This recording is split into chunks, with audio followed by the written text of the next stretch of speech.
જય સ્વામિનારાયણ. શ્રી સ્વામિનારાયણ ગુરુકુળ રાજકોટ સંસ્થાન દ્વારા આયોજિત SGS ઓનલાઈન ગુરુકુળ વતી હું ધર્મેશ શંખાવરા આપ સર્વ વિદ્યાર્થી મિત્રોનું ફરી એકવાર હાર્દિક સ્વાગત કરું છું. મિત્રો, એસ વિભાગના તત્વો ચાલી રહ્યા છે. પાઠ પહોંચ્યા છે આજે 8મો. એસ વિભાગમાં આપણે સમૂહ 2 ની ચર્ચા કરી રહ્યા છીએ, એટલે કે આલ્કલાઇન અર્થ ધાતુઓ. આલ્કલાઇન અર્થ ધાતુના આપણે સામાન્ય ગુણધર્મોનો અભ્યાસ કરી ચૂક્યા છીએ. ભૌતિક ગુણધર્મો શું છે તેનો પણ અભ્યાસ કરી ચૂક્યા છીએ. હવે આજના આ લેક્ચરમાં એના રાસાયણિક ગુણધર્મનો અભ્યાસ કરવાનો છે.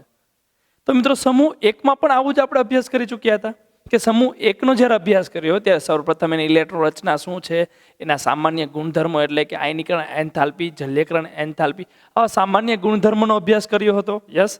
અને ત્યારબાદ એના ભૌતિક ગુણધર્મોનો પણ અભ્યાસ કર્યો હતો કે જ્યોત કસોટી કેવી આપે છે, એનો રંગ રૂપ કેવા છે, બધાની ચર્ચા કરી હતી. ત્યારબાદ આપણે રાસાયણિક ગુણધર્મો જોયા હતા કે કઈ રીતે સમૂહ 1ના તત્વો છે એ કઈ રીતે હવા સાથે, પાણી સાથે, હેલોજન સાથે, પ્રવાહી એમોનિયા સાથે, યાદ હશે તમને, કઈ રીતે પ્રક્રિયા કરે છે તેની આપણે વિસ્તૃત ચર્ચા કરી હતી. કાર્બોનેટ, નાઇટ્રેટ, સલ્ફેટ, અલગ અલગ એના ઓક્સો એસિડ છે, એના ક્ષાર જે બને છે એક ઉષ્મીય રીતે કેવા સ્થાયી છે, જલ્ય દ્રાવ્યતા કેવી છે, તેની પણ આપણે વિસ્તૃત ચર્ચા કરી હતી. તો મિત્રો, એ જ ચર્ચાને આપણે આગળ વધારવાની છે આજના આ લેક્ચરમાં. રાસાયણિક ગુણધર્મો તો સામાન્ય ગુણધર્મો જે રીતે આપણે સમૂહ 1માં અભ્યાસ કર્યો હતો, કોપી ટુ કોપી. મિત્રોમાં ઝાઝો ફેર પડવાનો જ નથી, કારણ કે સમૂહ તો એક જ છે ને. એસ વિભાગના તત્વો ભણો છો. હા, થોડીક રિએક્ટિવિટી બધામાં માઇનોર એવી ઓછી આવશે બધી વસ્તુ. તો એક તમે બંનેની કમ્પેરિઝન કરશો તો એકદમ ઇઝી પડી જશે. જો તમે સમૂહ 1ના રાસાયણિક ગુણધર્મો અભ્યાસ કર્યો છે તો સમૂહ 2 ફટાફટ આવડી જશે.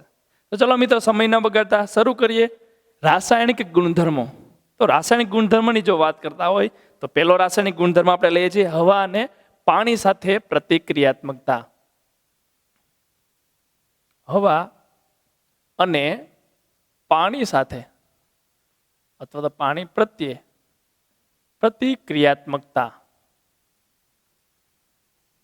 પ્રતિક્રિયાત્મકતા એટલે શું? તો રિએક્ટિવિટી, કેટલી સક્રિયતા છે હવા અને પાણીની પ્રત્યે, કેવા સક્રિય છે તેની ચર્ચા કરવાની છે. તો મિત્રો, આપણે જાણીએ છીએ કે બેરેલિયમ અને મેગ્નેશિયમ, હવા અને પાણી સાથે એટલા બધા ખાસ સક્રિય નથી. ખૂબ જ ઝડપથી કે રિએક્શન નથી કરી શકતા. એનું કારણ શું છે? સોડિયમની જેમ જ યાદ કરો, સોડિયમ ઉપર એવું થતું હતું કે હવા સાથે સીધી રિએક્ટિવ ન હતી. યાદ આવે કે નહીં?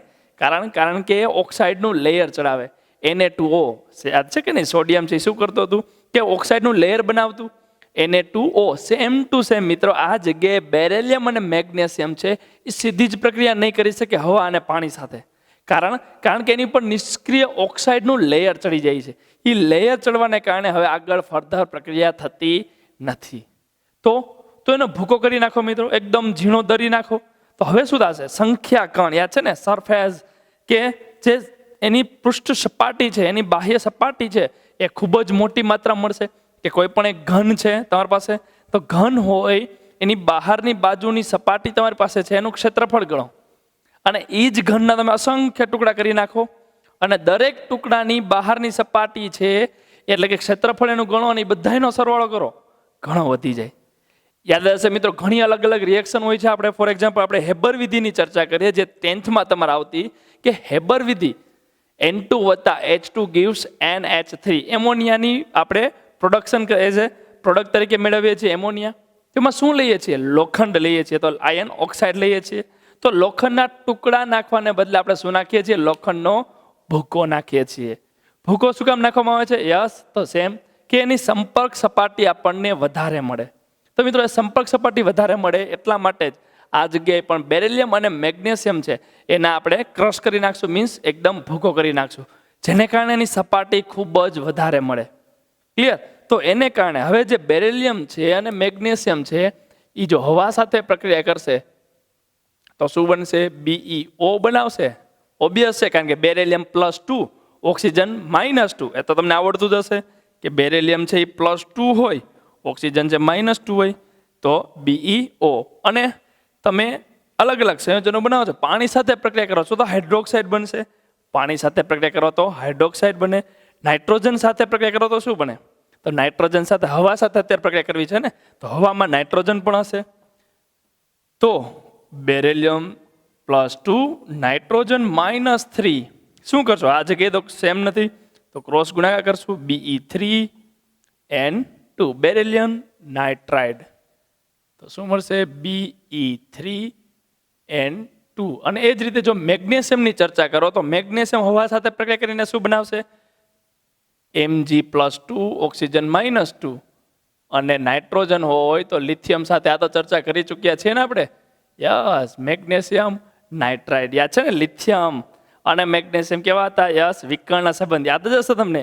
તો વિકર્ણ સંબંધમાં લિથિયમનું તો આપણે ચર્ચા કરી ચૂક્યા છીએ કે નાઇટ્રાઇડ પણ બનાવે છે, યાદ છે ને? અનુવર્તી નાઇટ્રાઇડ પણ બનાવે છે. તો ફરી એકવાર મિત્રો કે આ જે સંયોજનો છે બેરિલિયમ અને જે મેગ્નેશિયમ છે એ સીધા જ માની લો ઘન અવસ્થામાં છે, એમને તમે ટુકડો મોટો લીધો છે તો ખૂબ જ ઝડપથી જે પ્રક્રિયા થવી જોઈએ હવા સાથે એટલી બધી ઝડપથી નહીં થાય. કારણ કે તેની ઉપર ઓક્સાઇડનું નિષ્ક્રિય લેયર એટલે કે નિષ્ક્રિય પડ લાગે છે, જેને કારણે આગળ પ્રક્રિયા થતી નથી. તો શું કરીએ છીએ આપણે? એ પડ ન ચડે એટલા માટે આપણે એને ભૂકો કરી નાખ્યો. ભૂકો કરી નાખશો એટલે એક જ ઝીણું કણ હશે ને. યસ, તો બેરિલિયમનો કણ છે સીધો ફટાફટ એકદમ ઝડપથી પ્રક્રિયા કરશે અને જ્વલંત કે નામ એકદમ સફેદ પ્રકાશ આપશે જ્વલંત સ્વરૂપે. તો જ્વલંત સ્વરૂપે એકદમ સફેદ પ્રકાશ સાથે આપણે બેરિલિયમ ઓક્સાઇડ અને નાઇટ્રાઇડ, મેગ્નેશિયમ ઓક્સાઇડ અને મેગ્નેશિયમ નાઇટ્રાઇડ આપણને મળે છે. અન્ય તત્વોની વાત કરો તો અન્ય તત્વો ઓક્સાઇડ આપવાના છે અને હાઇડ્રોક્સાઇડ પણ આપે છે. કે ફોર એક્ઝામ્પલ આપણી પાસે બીજા સંયોજનો છે બેરિલિયમ, મેગ્નેશિયમ, આપણે જાણીએ છીએ કેલ્શિયમ, સ્ટ્રોન્શિયમ, બેરિયમ, તો બધા ઓક્સાઇડ તો આપે જ છે, નોર્મલ ઓક્સાઇડ, અને હાઇડ્રોક્સાઇડ પણ આપવાના છે. Be છે એવી રીતે મેગ્નેશિયમ, પછી આપણે જાણીએ છીએ કેલ્શિયમ આવશે તો કેલ્શિયમ હાઇડ્રોક્સાઇડ ઘણીવાર આપણે અભ્યાસ કર્યો હોય છે ને કે કેલ્શિયમ હાઇડ્રોક્સાઇડ આપણે અભ્યાસ કરીએ છીએ, અથવા તો કેલ્શિયમ ઓક્સાઇડ, કેલ્શિયમ હાઇડ્રોક્સાઇડ. આપણે જાણીએ છીએ કેલ્શિયમનો વીજભાર +2 હોય તો હાઇડ્રોક્સાઇડ -1 હોય. -1 +2 છે, 0 કરવા કેટલી વાર જોઈએ? -2 એટલે કે 2 વાર જોશે. -1 છે તો કેલ્શિયમ હાઇડ્રોક્સાઇડ. ઓકે, તો કેલ્શિયમ ઓક્સાઇડ, કેલ્શિયમ હાઇડ્રોક્સાઇડ, રીતે બધા જે સંયોજનો અન્ય પણ છે એ બધા ઓક્સાઇડ અને હાઇડ્રોક્સાઇડ તો આપવાના જ છે. ઓક્સાઇડની વાત કરો કે હાઇડ્રોક્સાઇડની વાત કરો મિત્રો, બધા કેવા છે? યસ, બેઝિક નેચર ધરાવે છે. ખાસ યાદ રાખવાનું છે ધાતુના ઓક્સાઇડ હંમેશા ધાતુના, આ શબ્દ તમારે મગજમાં ફિટ થઈ ગયો હોવો જોઈએ કે ધાતુના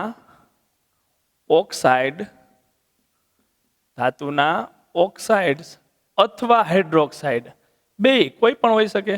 જે હોય માની લ્યો ઓક્સાઇડ છે તો ઓક્સાઇડ અને હાઇડ્રોક્સાઇડ છે તો હાઇડ્રોક્સાઇડ. કે ધાતુ કોઈ પણ જેના ઓક્સાઇડ બનાવ્યા છે અથવા તો હાઇડ્રોક્સાઇડ બનાવ્યા છે એ હંમેશા કેવા હશે? તો હંમેશા બેઝિક હશે. કેવા હશે? બેઝિક હશે. તો તમે જો મિત્રો હવે એક જ આવર્તનું લો, કોઈ પણ એક આવર્ત લઈ, ફોર એક્ઝામ્પલ આપણે જાણીએ છીએ આ રીતે લઈએ લિથિયમ, સોડિયમ, પોટેશિયમ, રૂબિડિયમ, એની બાજુમાં આ જગ્યાએ છે તો બેરિલિયમ, મેગ્નેશિયમ, કેલ્શિયમ એન્ડ સ્ટ્રોન્શિયમ. કોઈ પણ એક ઓક્સાઇડ લઈ, ચલો Na2O લઉં છું એવી રીતે MgO, K2O લઉં એવી રીતે CaO, અથવા હાઇડ્રોક્સાઇડ લેવો છે તો OH ટ્વાઇસ લઉં. ઓકે, કોઈ પણ એક જ આવર્તનની વાત કરીએ છીએ કે આવર્તનની વાત કરો છો આવર્તના ઓક્સાઇડ અથવા હાઇડ્રોક્સાઇડ. ઓકે, જેમ તમે ડાબીથી જમણી તરફ જાઓ ધાત્વિક ગુણધર્મ ઘટે, યાદ છે ને? યસ, જેમ તમે ડાબીથી જમણી તરફ જાશો JEE નીટ માટે મિત્રો આ બહુ આઈએમપી થઈ જશો, એટલે ખાસ આ સમજો, કારણ કે JEE નીટમાં તમે ધ્યાન આપો તો એસિડિકતા અને બેઝિકતાના ક્વેશ્ચન બહુ હોય છે, ઓક્સાઇડ ને હાઇડ્રોક્સાઇડના. તો સિમ્પલ છે, જેમ તમે ડાબીથી જમણી તરફ જાઓ ધાત્વિક ગુણધર્મ ઘટે.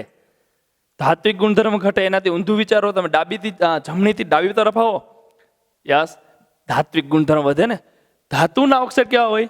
બેઝિક હોય. જેમ તમે ડાબીથી જમણી તરફ જાઓ છો અધાતુ આવશે, હેલોજન આવે, ઓક્સાઇડ આવે, નાઇટ્રાઇડ આવે, તો અધાતુ આવશે.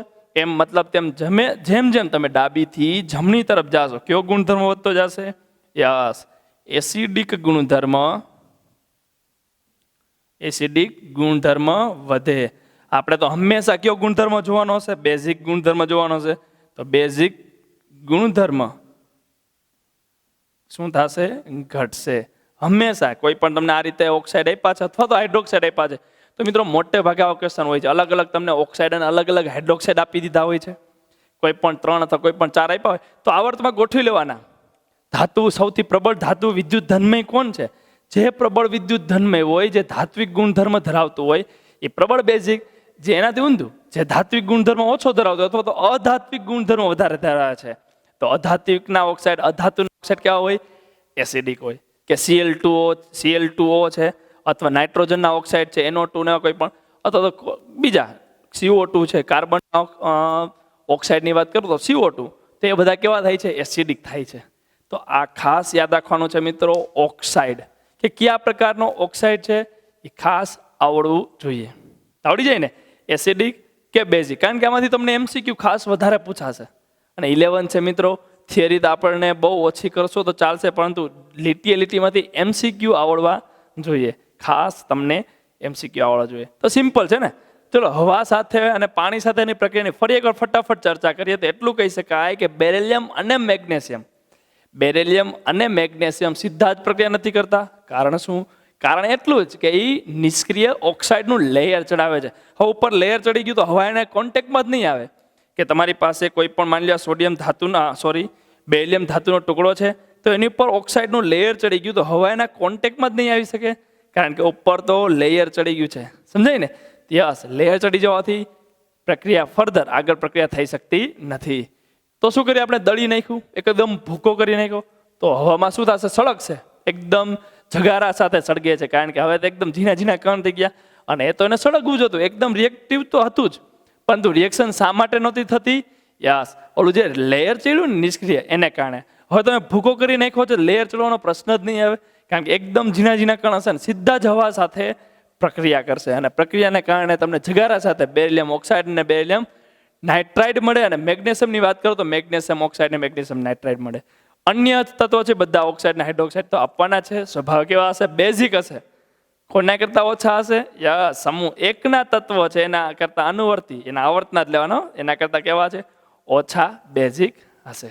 તો મિત્રો, આ હતી હવા અને પાણી સાથે કઈ રીતે પ્રક્રિયા કરે છે એની વાત. હવે આપણે અલગ અલગ સંયોજનોની બીજા ચર્ચા કરવાની છે. જેમ કે હેલોજન છે તો X2 સાથે કઈ રીતે પ્રક્રિયા કરે. X2 માટે એકદમ સહેલું મિત્રો, X2 માટે એકદમ સહેલું, કારણ કે હેલોજન પ્રત્યે પ્રતિક્રિયાત્મકતા જોવી છે. તો લખીએ પહેલા આપણે હેલોજન પ્રત્યે પ્રતિક્રિયાત્મકતા એટલે કે હેલોજન પ્રત્યે કેવી રિએક્ટિવિટી છે, હેલોજનની સાથે કેટલા ઝડપથી પ્રક્રિયા કરે છે. તો મિત્રો સિમ્પલ છે. હેલોજન જો આવે તો એકદમ સિમ્પલ પ્રક્રિયા. એકદમ શું કે હેલોજન સાથે જો તમારે પ્રક્રિયા કરવી છે તો ધાતુ છે હેલોજન સાથે પ્રક્રિયા કરશે ને શું બનાવશે? યસ, ધાતુ +2 હોય, હેલોજન -1 હોય, MX2 બનાવે ને. ફોર એક્ઝામ્પલ તમારે ઉદાહરણ લખવું છે કે એમ તરીકે કોઈ પણ લઈ લઈએ આપણે ધાતુ, કેલ્શિયમ લઈએ, હેલોજન તરીકે ક્લોરાઇડ લઈ લઈએ, શું બનશે? આપણે જાણીએ છીએ CaCl2, કારણ કે કેલ્શિયમ +2 હોય, હેલોજન -1 હોય. તો આ X તરીકે AfCl BRI કોઈ પણ સંયોજન હોઈ શકે. ઓકે મિત્રો, આપણે જ્યારે આ ચર્ચા કરી, આ ચેપ્ટરની ચર્ચા કરી ત્યારે તમને હંમેશા મેં એક વાત કીધી છે કે S વિભાગ અને P વિભાગ જ્યારે અભ્યાસ કરશું ત્યારે હંમેશા પહેલું જે તત્વ હશે એ હંમેશા અપવાદ વાળું હશે. યાદ છે કે નહીં? યસ. જો આની પહેલા બેરિલિયમ પણ આપણે અપવાદ જોયો કે સીધી તો પ્રક્રિયા નથી જ કરતું. યાદ છે ને? આની પહેલા સમૂહ 1 ની ચર્ચા કરો છો, યાદ આવે કે નહીં? લિથિયમ. યસ, લિથિયમ એના સમૂહથી અલગ પડતું હતું. બધી પ્રક્રિયામાં કંઈક ને કંઈક કહેવાય ને આડું હાલતું હતું. સેમ આમાં કોણ આડું હાલશે? બેરિલિયમ છે દરેક પ્રક્રિયામાં કંઈક અલગ હશે, કંઈક અલગ રીતે વર્તતો હશે. તો આપણે એમ કહી શકાય કે આ સંયોજનો છે બન્યા છે તો સીધું જ મેળવવું છે તો થોડુંક અઘરું પડશે. બેરિલિયમના સંયોજનો કેવી રીતે મેળાય છે? તો બેરિલિયમ સંયોજનો મેળવવા છે તો એના માટે એક પ્રક્રિયા છે, એક સંયોજન આપણે લેવું પડશે, એમોનિયમ ટેટ્રાફ્લોરોબોરેટ.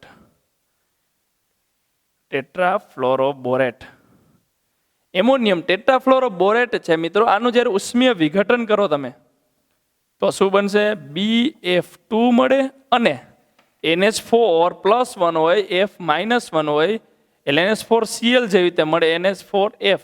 એમોનિયમ ફ્લોરાઇડ મળશે. કેટલી વાર? 2 વાર. તો ફાઇનલી આ રીતે સીધું જ જો મિત્રો બેરિલિયમની ફ્લોરિન સાથે પ્રક્રિયા કરો, સીધી પ્રક્રિયા બહુ ઓછી થાય, થતી જ નથી એમ કહો તો ચાલે. તો કઈ રીતે મેળવવું? તો આ રીતે એમોનિયમ ટેટ્રાફ્લોરોબોરેટ, એમોનિયમ ટેટ્રાફ્લોરોબોરેટનું ઉષ્મીય વિઘટન કરીને આપણે BF2 બનાવી શકાય છે, સીધું મળતું નથી. તો આ ખાસ ધ્યાન રાખવાનું. એવી રીતે ક્લોરાઇડ બનાવવું છે, બેરિલિયમનો ક્લોરાઇડ બનાવવો છે, તો બેરિલિયમનો ઓક્સાઇડ લેવો પડશે. બેરિલિયમ ઓક્સાઇડની પ્રક્રિયા કાર્બન અને ક્લોરિનની હાજરીમાં જ્યારે તમે ઊંચા તાપમાને કરો છો તો પ્રક્રિયાના અંતે શું થશે? કાર્બન મોનોક્સાઇડ નીકળી જશે અને બેરિલિયમ ક્લોરાઇડ બની જશે, BeCl2, અને કાર્બન મોનોઓક્સાઇડ છૂટો પડે છે. તો ખાસ યાદ રાખવાનું છે કે અપવાદ તો યાદ રહેવાનો છે ને. તો હમણાં આપણે હજી બેરિલિયમ એના સમૂહથી કઈ રીતે અલગ પડે, જેમ લિથિયમની ચર્ચા કરી હતી, સેમ ટુ સેમ આપણે બેરિલિયમ માટે પણ કરવાની છે. તો બેરિલિયમ છે એ એના સમૂહથી દેખાય છે, અલગ પડે છે, કે બાકીના તો ફટાફટ રિએક્શન કરતા હતા. બેરિલિયમ સિવાય મેગ્નેશિયમ, કેલ્શિયમ, સ્ટ્રોન્શિયમ, બેરિયમ, ફટાફટ હેલોજન લઈ આવો, MgCl2, MgI2 બધા બનવાના છે, આપણે જાણીએ છીએ. તો ખૂબ જ ઝડપથી બને છે. સ્થાયીતાની જો ચર્ચા કરીએ તો આપણે જાણીએ છીએ મિત્રો, હેલોજન છે, અને હેલોજન હોય તો કયો ગુણધર્મ આવે? ધાત્વિક અને આયોનિક. અને ધાત્વિક ગુણધર્મ આવેલા ફટાફટ ફાઝન રૂલ યાદ આવવો જોઈએ. યાદ આવે કે નહીં ફાઝન રૂલ? ફાઝન રૂલ યાદ હશે ને મિત્રો, એટલે ઘણું ખરું નીકળી જશે. યાદ કરો, ધાતુ આવે એટલે ધન આયન ધરાવતો આયન છે, એનું કદ જેમ નાનું હોય તેમ, અથવા તો ઋણ આયનનું કદ મોટું હોય તેમ. યાદ આવે કે નહીં? ધન આયનનું કદ નાનું હોવું જોઈએ, ઋણ આયનનું કદ મોટું હોવું જોઈએ, અથવા વીજભાર વધારે હોવો જોઈએ. વીજભાર તો આમાં કંઈ જોવાનો જ નથી, કારણ કે બધાય +2 જોવાના. યસ, તો આપણે માત્ર બે જ વસ્તુ જોશું. ધન આયનનું કદ નાનું હોવું જોઈએ, ઋણ આયનનું કદ મોટું હોવું જોઈએ. એક જ પ્રકારનો હેલાઇડ છે, માની લો ક્લોરાઇડ જ છે, બધાય ક્લોરાઇડ છે, તો શું? તો ફોર એક્ઝામ્પલ હું આમ લખી દઉં છું, BeCl2 બેરિલિયમ ક્લોરાઇડ, પછી મેગ્નેશિયમ ક્લોરાઇડ, આ રીતે છે.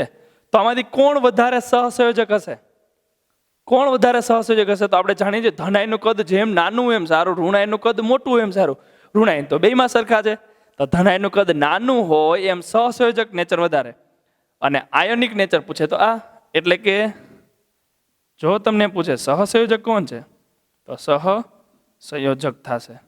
અને જેમ જેમ નીચે જશો એમ ઘટતું જશે ને. યસ, તો નીચે આવતા આવતા બધા શું થઈ જશે? આ બધા આયનીય થઈ જશે. બધાના ગુણધર્મ કેવા થઈ જશે? આયનીય કહી શકાય ને. મેગ્નેશિયમ પછી કેલ્શિયમ ક્લોરાઇડ લેશો, અને જેમ જેમ નીચે જશો એમ શું થશે? આયનીય ગુણધર્મ વધતો જાય, કારણ કે ધન આયનનું કદ વધતું જાય, સહસંયોજક ગુણધર્મ ઘટતો જાય. એની બદલે ઊંધું વિચારો કે માની લો તમને આ ઉદાહરણ આપી દીધું, તો JEE નીટ માટે મિત્રો ખાસ આ ક્વેશ્ચન કરાવું છું, એટલે ખાસ ધ્યાન આપજો. હવે તમને માની લો આવું પૂછાણું, મેગ્નેશિયમ ક્લોરાઇડ, મેગ્નેશિયમ બ્રોમાઇડ અને મેગ્નેશિયમ આયોડાઇડ, આમાં સૌથી વધુ સહસંયોજક ને સૌથી વધુ આયોનિક કોણ? જો આવો ક્વેશ્ચન પૂછાય તો તમને એમ પૂછાય કે સહસંયોજકનો ચડતો ગુણધર્મ આપો, તો આયોનિક સ્વભાવનો ચડતો ગુણધર્મ આપો. તો યાદ કરો ધન આયનનું કદ, પણ એ તો જોવાનું નથી, કારણ કે ધન આયન બધા સરખા છે. તો ઋણ આયનનું કદ જોવો જોઈએ. ઋણ આયનનું કદ જેમ વધારે, ઋણ આયનનું કદ વધારે એમ કેવો નેચર? આયોનિક નેચર વધારે. એનો મતલબ આ કેવું હશે? સહસંયોજક હશે. કમ્પેરેટિવલી. તો માની લો હું આયોનિક ગુણધર્મ જોઈએ છે, હાલો ને અહીંયા લખી, આપણે કયો સ્વભાવ જોઈએ છે? આયોનિક, એટલે કે ગુજરાતી એનો લખીએ તો આયનીય સ્વભાવ જોઈએ છે. આયનીય સ્વભાવ જોઈએ છે. તો ઋણ આયનનું કદ જેમ વધારે, ઋણ આયનનું કદ જેમ વધારે એમ કેવું થાય? સહસંયોજક ગુણધર્મ થાય ને. ધન આયનનું કદ નાનું એમ સહસંયોજક, ઋણ આયનનું કદ મોટું એમ સહસંયોજક. તો આ સૌથી વધારે સહસંયોજક થયું. સોરી હો, એટલે આપણે આયનીય પૂછ્યો છે. તો આ રીતે આયનીય સ્વભાવ. ફરી એકવાર મિત્રો યાદ આપી દઉં તમને, ફાઝન રૂલ શું હતો? તો ધન આયનનું કદ નાનું, ધન આયનનું કદ નાનું અને ઋણ આયનનું કદ મોટું. ઋણ આયન કદ જેમ જેમ વધતું જાય, અથવા તો વીજભારે જોવાનો હતો કે વીજભાર જેમ જેમ વધતો જાય. તો વીજભાર તો ત્યાં જોતા નથી આપણે, વીજભાર જોતા નથી એટલે કંઈ ટેન્શન નથી. તો ધન આયનનું કદ નાનું હોવું જોઈએ બને એટલું, ઋણ આયનનું કદ વધારે હોવું જોઈએ. તો કયો નેચર હોય?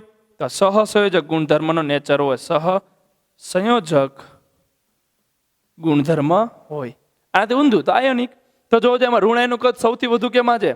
આયોડિનનું કદ સૌથી મોટું હોય તો એ સહસંયોજક ગુણધર્મ છે. આપણે આયનીય લખવો છે, તો મેગ્નેશિયમ ક્લોરાઇડ સૌથી વધારે આયનીય, પછી બ્રોમાઇડ અને પછી આયોડાઇડ. તો મિત્રો અહીં ઘણી વાર તમને એમ પૂછે કે જલીય દ્રાવ્યતા, JEE નીટમાં આવો ક્વેશ્ચન પૂછી લે કે માની લો આ જ ક્વેશ્ચન જેમાં જલીય દ્રાવ્યતા સૌથી વધારે કોની હશે, તો જલીય દ્રાવ્યતા એટલે ફાઝલ રૂલ નથી થયો ને, કે ફાઝલ રૂલ યાદ કરો કે આયનીય પદાર્થ છે સહસંયોજકતા ઝડપથી પાણીમાં ઓગળશે. સમજો આયનીય NaCl પાણીમાં કેવો ઓગળે, ફટાફટ ઓગળે. તો બસ આયનીય જે વધારે હોય પાણીમાં ઓગળશે પણ ઝડપથી. યાદ આવે ને? યસ. તો તમને સિમ્પલ યાદ આવવું જોઈએ. આ રીતે મિત્રો એકદમ સિમ્પલ છે. જો તમે ફાઝન રૂલ જે આપણે ઓલરેડી અભ્યાસ કરી ચૂક્યા છીએ ને ચેપ્ટર નંબર 4માં, તો મિત્રો હજી જો એકવાર કહું છું, હજી જો તમે નથી વાંચ્યું અથવા તો ઓછું વાંચ્યું છે અથવા યાદ નથી રહ્યું, તો ફરી એકવાર 5-6 વાર વાંચીને 5-6 વાર લખીને કડકડાટ કરી નાખજો, કારણ કે મોસ્ટ ઇમ્પોર્ટન્ટ છે લેક્ચર. ક્લિયર? તો મિત્રો આ JEE નીટ સાથે આપણે સાથોસાથ લઈએ છીએ. તમને ખબર પડી ગઈ છે કે આપણે ઘણા ક્વેશ્ચન કાઢ્યા કે કઈ રીતે ક્વેશ્ચન પૂછી શકે. તો એ હતા હેલોજન પ્રત્યે પ્રતિક્રિયાત્મકતા. સિમ્પલ છે. હેલોજન ખાસ પૂછાય છે એમાં ક્વેશ્ચન, એનો આયનીય સ્વભાવ, સહસંયોજક સ્વભાવ અથવા તો જલીય દ્રાવ્યતા. ચલો ત્યારબાદ આગળ વધીને આપણે એના બીજા સંયોજનોની વાત કરવાની છે, એટલે કે હાઇડ્રોજન પ્રત્યે કેવી પ્રતિક્રિયાત્મકતા છે તેની ચર્ચા કરીએ. તો મિત્રો હવે નેક્સ્ટ આપણે કહેવાનું છે કે હાઇડ્રોજન વાયુ હોય તો એની સાથે કઈ રીતે પ્રક્રિયા કરશે. તો હાઇડ્રોજન પ્રત્યે પ્રતિક્રિયાત્મકતા સમજી જ ગયા હશો તમે.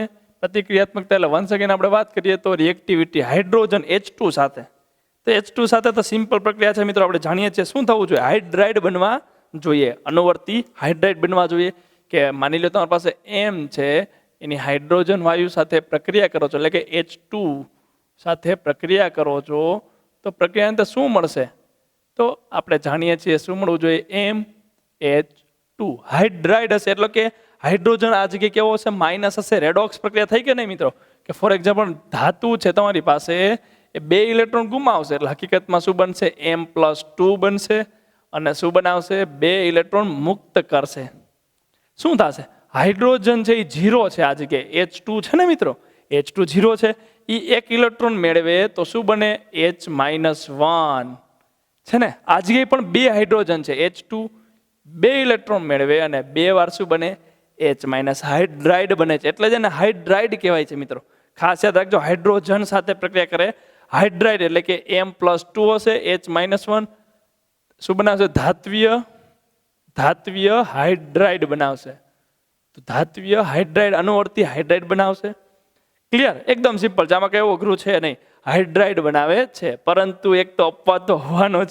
યસ, કોણ હોય, બેરિલિયમ. કે બેરિલિયમ સીધું જ આ રીતે પ્રક્રિયા નથી કરતું. કે માની લો ઊંચા તાપમાને જ્યારે ગરમી સાથે ઊંચા તાપમાને હાઇડ્રોજન વાયુની હાજરીમાં જ્યારે તમે પ્રક્રિયા કરશો, તો બાકીના બધા તત્વો છે એ હાઇડ્રાઇડ બનાવે છે, અનુવર્તી હાઇડ્રાઇડ બનાવે છે, પરંતુ કોણ નહીં બનાવે? યસ, એક જ હોય ને. કોણ અપવાદ હોય?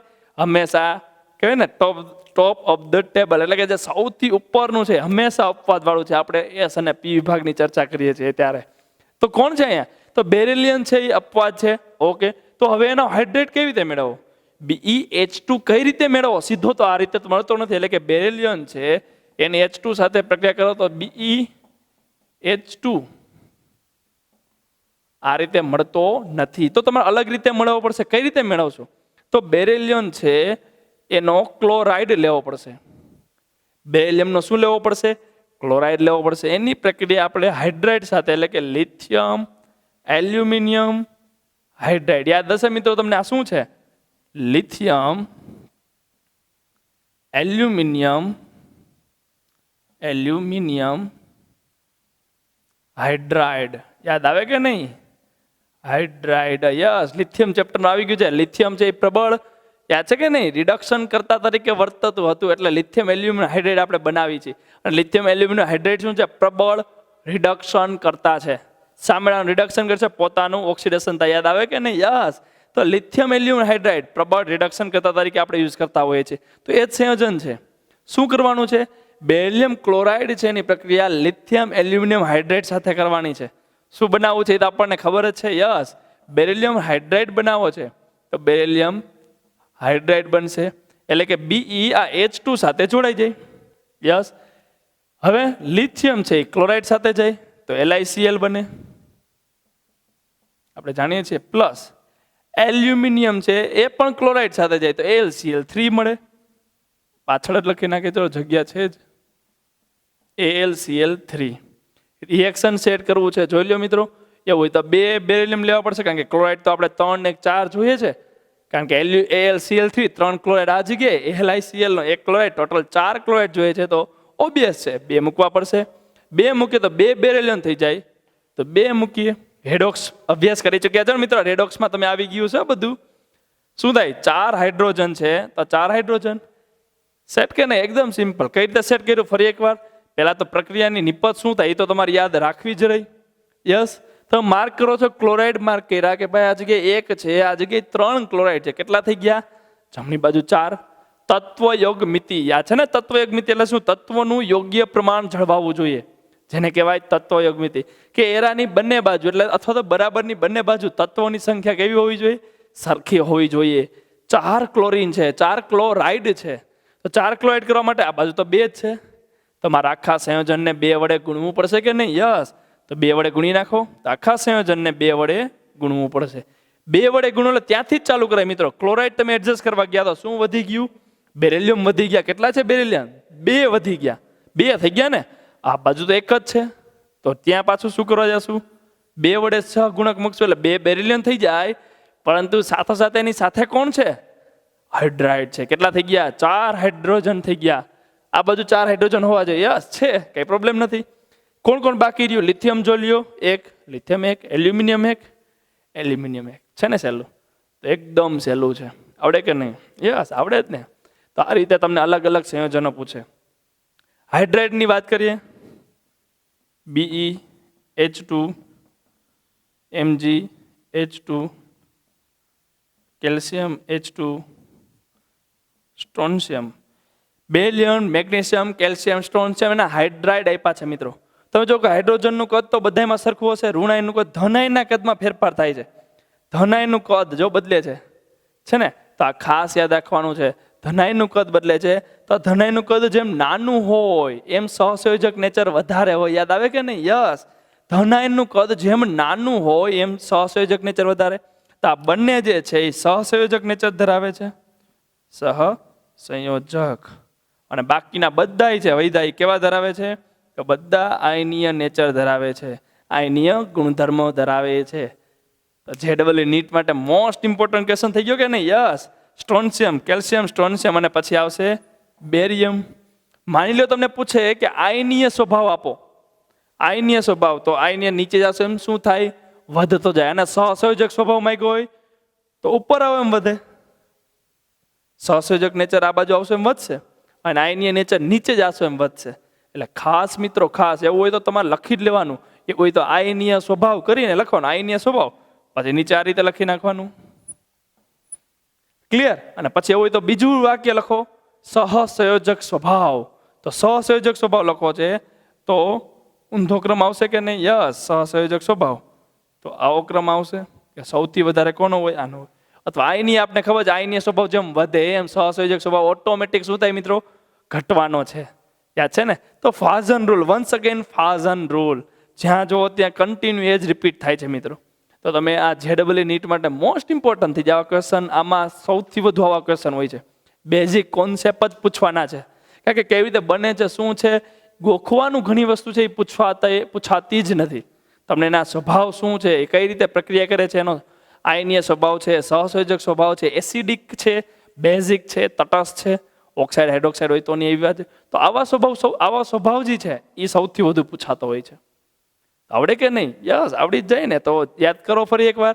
ધનાયનનું કદ જેમ નાનું એમ ધ્રુવીભવન વધારે, ઋણાયનનું કદ વધારે તેમ ધ્રુવીભવન વધારે. ધનાયન અથવા ઋણાયનનો વીજભાર, ધનાયન અથવા ઋણાયનનો વીજભાર જેમ વધારે એમ શું હોય? ધ્રુવીભવન વધારે. ધ્રુવીભવન વધારે એમ સહસંયોજક નેચર વધારે, આયનીય નેચર ઓછો. આવડે ને? યસ, આવડી જ જાય ને. તો મિત્રો આ હતું આપણે હાઇડ્રોજન પ્રત્યે પ્રતિક્રિયાત્મકતા. તો રાસાયણિક ગુણધર્મો હજી આપણી પાસે હેલોજન બાકી છે મિત્રો, પ્રવાહી એમોનિયા બાકી છે, અને એના સામાન્ય ગુણધર્મ, એના ઉપયોગોની વાત કરીએ તો ગુણધર્મો ઉપર તેના ઉપયોગો પણ બાકી છે. પરંતુ આ ચેપ્ટર, આ લેક્ચરમાં તો પૂરા નહીં થાય. તો એના માટે આપણે નેક્સ્ટ લેક્ચર રાખીએ. તો મળશું મિત્રો નેક્સ્ટ લેક્ચરમાં. આપણે હજી અન્ય જે ગુણધર્મો બાકી છે હેલોજન, પ્રવાહી એમોનિયા અને ઉપયોગો એની સાથે. તો ત્યાં સુધી ગુડ બાય. ખૂબ સારી મહેનત કરતા રહ્યો. All the best. જય સ્વામિનારાયણ.